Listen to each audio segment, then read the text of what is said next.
Okay, today we're going to talk about lesson 6.5, solving quadratics by completing a square. So this method is a specific way that you can factor and then solve a quadratic, and it's a little easier, but it only really works out in special cases. So it's a method that you need to know because it's the shortcut method, and it involves steps. So on the next slide, you need to make sure that you write down all of these steps. Okay, so right here I would pause the video, and write all these down. Alright, so to complete the square, these are what you do. So you move the constant term, which would be the c term, to the other side of the equal sign. Then you take half the coefficient, which remember is the number in front of the x term, which is the b term, and you square it. Then you add this number to both sides of the equation. You rewrite the left side into the form x minus c squared, and then you solve for the x using square roots. So like I said, this would be a really good time. You need to pause the video and write all of this down because otherwise it doesn't really make any sense. Alright, I'm going to go ahead and do an example, and I think that'll make sense when I do an example. So when you're solving with completing the square, your first step is that you want to move this number to the other side of the equal sign. So if I have x squared plus 6x, I want to move the 7 by adding it to the other side. So I'm going to write plus blank equals 7 because it's positive 7. Okay? Then that's my first step. My second step says to half the middle term, so half of this is 3. So I would do 6 divided by 2 is 3. Then you square it. So 3 squared is equal to 9. So you're going to add that to both sides. So up here I'm going to add 9. Over here I'm going to add 9. Now if you notice, this is now a perfect square trinomial, which we've talked about in the past, because 3 squared is 9 and half of 6 is 3. So what we can do is rewrite this part of the equation into being something with an exponent. So if you remember, it's really just half this term. So if you notice, it's this number right here. And you take the sign in front of it. So I'm going to write x plus 3 squared is equal to, and at this point I'm going to add those together, so it would be 16. Then you're solving for x. So to undo a squared, remember that square root and squareds are opposites, so they undo each other. So at this point I can do this. I can say I'm going to take the square root of this side. If I do it to one side, I have to do it to the other. I'm going to square root that side. So what I'm left with on this side, the square root and the squared cancel each other out, so I'm left with x plus 3. On this side, I'm taking the square root of 16, so I get a 4. But because 4 squared is 16 and negative 4 squared is 16, I have to write this symbol plus or minus. That tells me that it's not just positive 4 could be the answer, negative 4 could have been the answer as well. And this takes into account the fact that a quadratic has 2 solutions most of the time.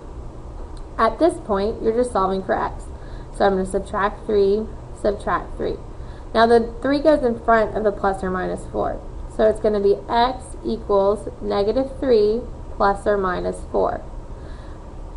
The plus or minus just means you're going to work out the problem twice. So I really have x equals negative 3 plus 4 and x equals negative 3 minus 4. Then all you really do is add it all up. So negative 3 plus 4 is 1. Negative 3 minus 4 is negative 7. So these would be your solutions. Okay, so completing the square is a faster way to do quadratics by solving, but really it only really helps if this is an even number because it's divisible by 2. Okay, so anytime you have an even number as your b term and a 1 in the front, this is a faster way to solve it. Okay, so let's try another one. Solve the following quadratic by completing the square. So our first step says we need to move this to the other side. So I have x squared minus 12x plus blank, because remember, anytime you square something, it becomes positive, equals negative 26 plus blank. Don't forget that, so then you know you have to write it over there too. Then my second step tells me I have to half the middle term, so negative 12 divided by 2 is negative 6. Then I square it. Remember, anything squared is always positive, so that would be 36. So I'm going to write plus 36 plus 36. Then I rewrite this equation to be with an exponent. So right here, this number that you halved comes down and is written inside the parentheses, and you put the square on the outside, equals negative 26 plus 36 would be 10. So you get 10.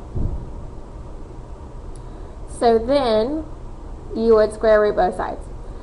So I do square root here, square root here. So these symbols go away. So I'm left with x minus 6 is equal to, plus or minus, you always add it at this point, the square root of 10. Now the square root of 10 is an ugly number. It's like this weird decimal, so let's just leave it as the square root of 10. So at this point, I would add the 6 over, add the 6 over. So I get x is equal to plus or minus, 6 plus or minus the square root of 10. Alright, so if I were to split those up, it'd be x equals 6 plus the square root of 10, and x is equal to 6 minus the square root of 10. Now you could type that in the calculator and get a more exact answer, but I'm totally okay with you just leaving it like this. Alright, so when you're completing the square, you half the middle term, you square it, you add it to both sides, you rewrite it using whatever you got when you halved it, and then you square root both sides, and don't forget that it's plus and minus because you have to have two solutions when you square root something. Okay? So, if you're still a little confused, make sure that you wrote down the steps. We're going to practice this in class tomorrow. It's pretty simple once you get the hang of it, but it is a lot of steps. So just make sure that you have them written down so you can follow along with them when you practice. Also, make sure that you write your summary in your weekly schedule. Okay? Hope you have a good night.